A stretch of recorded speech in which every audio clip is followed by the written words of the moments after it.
A few months back, I happened to bump into Xabier, an NBA classmate from NYU Stern, when we both got stuck in the rain while trying to get a taxi. It was rush hour and raining. Never a good combination. But as fate would have it, Xabier was on the very same sidewalk, also looking for a taxi. Natsuyo?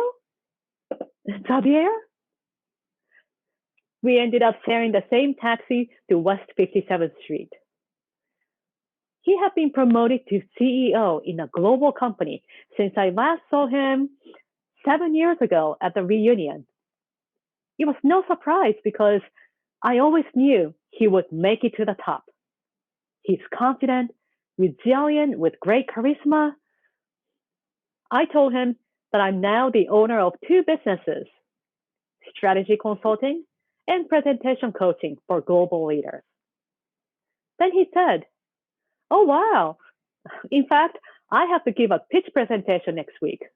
I need to win a large contract."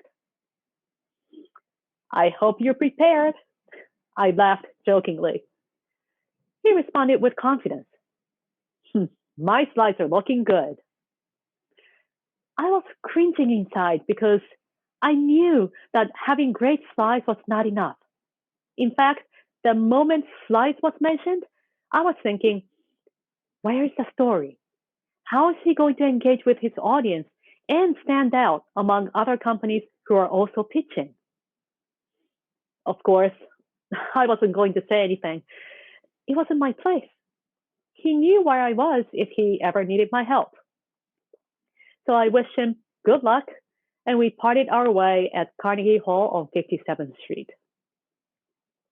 The very next day, I received a message from him on LinkedIn. It said, "Call me." Huh. I knew immediately what this was going to be about. We arranged a one-on-one session. We got clear on who his audience was, the key messages he wanted to give, and together we created a step-by-step strategy that supported him through the process. And we created a powerful and unforgettable pitch presentation.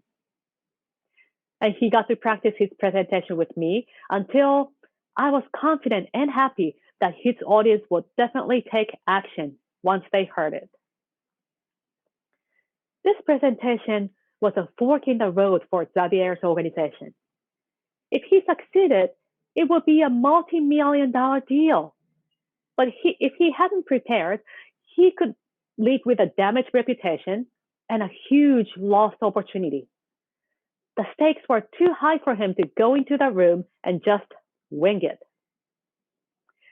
The end result was that his presentation was significantly shorter than his original version, with no need for detailed slides, with no repetitions, cliches, or obvious truisms that the audience would have heard many times before. Of the other 5 companies pitching, Xabier was the only one to be applauded while he finished. And he won the deal. I'm telling you this story because I know there are other leaders out there in Xabier's situation. Confident public speakers who think they can prepare a few slides, really good slides, and then just hope for the best.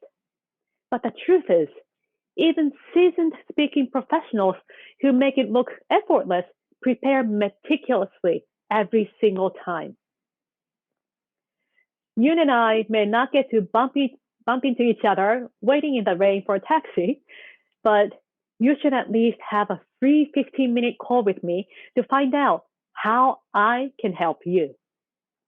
Because when you need your message to not only be heard, but acted upon, you need a strategy that's succinct and clear that you can use every time to give you the outcome you desire. And that's the difference I can make for you. It could be a multi-million-dollar deal difference.